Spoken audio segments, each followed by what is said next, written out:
ये कहानी आप लोग जरूर सुनिएगा। सड़क दुर्घटना में माता और पिता दोनों को खोने के बाद साक्षी लगभग अवसाद की स्थिति में पहुंच चुकी थी। एक ही झटके में जो भगवान ने सिर से माता और पिता दोनों का ही साया छीन लिया हो तो इससे ज्यादा बदकिस्मती बच्चों के लिए क्या हो सकती है।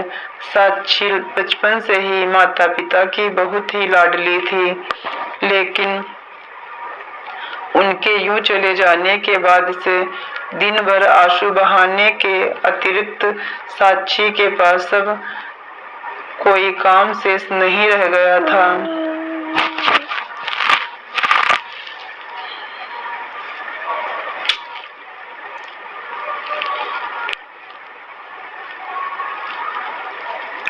वह दुखी मन से घर के सारे काम जरूर करती थी, परंतु उसका दिमाग उसके नियंत्रण के लगभग बाहर हो चुका था।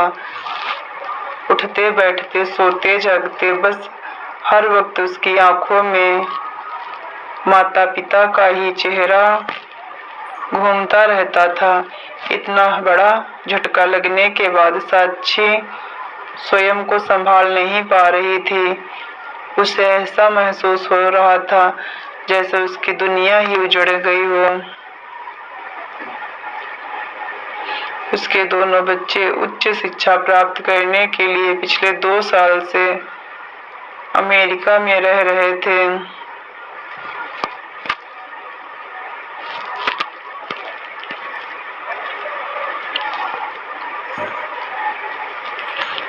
साक्षी के पति विवेक साक्षी का पूरा ख्याल रखते थे, उसका दिल बहलाने का हर संभव प्रयास भी करते थे, परंतु माता पिता को खोने का दुख क्या होता है यह भी वह अच्छे से जानते थे। इसलिए वह साक्षी को रोने से कभी नहीं रोकते थे। उनका मानना था कि रोने से और आंसू बहाने से साक्षी कुछ दिनों में हल्का महसूस करने लगेगी।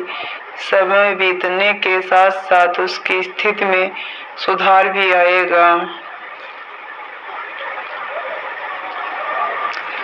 अब साक्षी ने हर जगह आना जाना लगभग बंद कर दिया। ना वह किसी से बात करती थी, ना ही किसी के घर आती जाती थी। कोरोना के चलते वैसे ही उसका घर से निकलना कम हो पाता था, परंतु जरूरी कामों के लिए अब उसने घर से निकलना बंद कर दिया। किसी का फोन भी आता तो वह 1-2 मिनट बाद अब अनमने मन से बात करती और फोन रख देती। साक्षी की यह हालत उसके मायके वालों से छुपी नहीं थी। माता पिता के जाने के बाद मायके में उसका इकलौता भाई और भाभी तथा उनका परिवार था। माता पिता को खोने का गम साक्षी के भाई सरस को भी उतना ही था जितना कि साक्षी को, परंतु बहन को हिम्मत और हौसला देने में वह कभी पीछे नहीं हटा।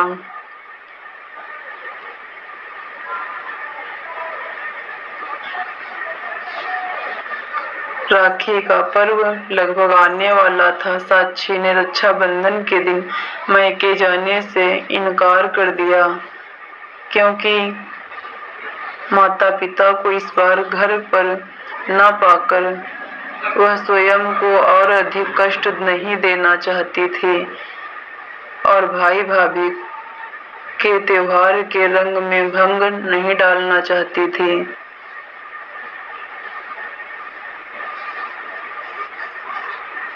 इसलिए उसने वहां न जाने का फैसला किया और अपने भाई को फोन कर बोल दिया कि भैया मैंने राखी भिजवा दी है, इस बार मैं नहीं आ पाऊंगी।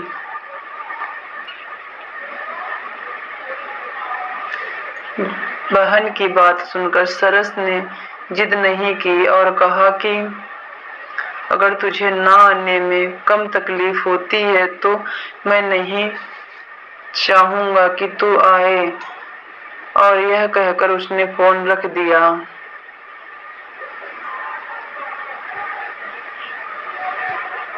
रक्षाबंधन का दिन आया। त्योहार संबंधी सभी औपचारिकताएं पूरी की, परंतु साक्षी का मन किसी भी चीज में नहीं लग रहा था। त्योहार के दिन भी वह बुझी बुझी थी और अकेलापन उसे अंदर ही अंदर खाए जा रहा था। तभी दरवाजे पर घंटी बजी। जैसे ही विवेक ने दरवाजा खोला, सामने साक्षी के भाई भाभी खड़े थे। भाई भाभी को देखकर साक्षी फूट फूट कर रोने लगी।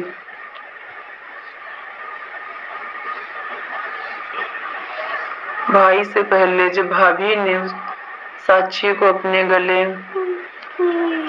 लगाया, उसे सांत्वना दी और प्यार से उसके सिर पर हाथ फेरते हुए कहा कि साक्षी दीदी, आप मम्मी पापा चले गए हैं तो क्या हुआ? आपके भाई भाभी तो भी जिंदा हैं। आपको कभी महसूस नहीं होगा कि पापा मम्मी हमारे बीच नहीं हैं। आज से आपकी यह भाभी आपकी भाभी नहीं, आपकी माँ हुई। आप उम्र में चाहे मुझसे बड़ी हैं, परंतु भाभी होने के नाते रिश्ते में मैं आपसे बड़ी हूँ।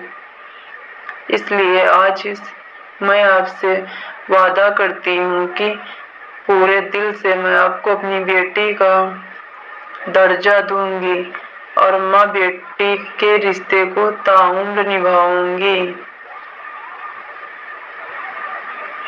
भाभी की ऐसी बातें सुनकर साक्षी अपने आंसुओं पर नियंत्रण नहीं रख पाई, परंतु इस बार उसकी आंखों में दुख के आंसू नहीं, खुशी के आंसू थे।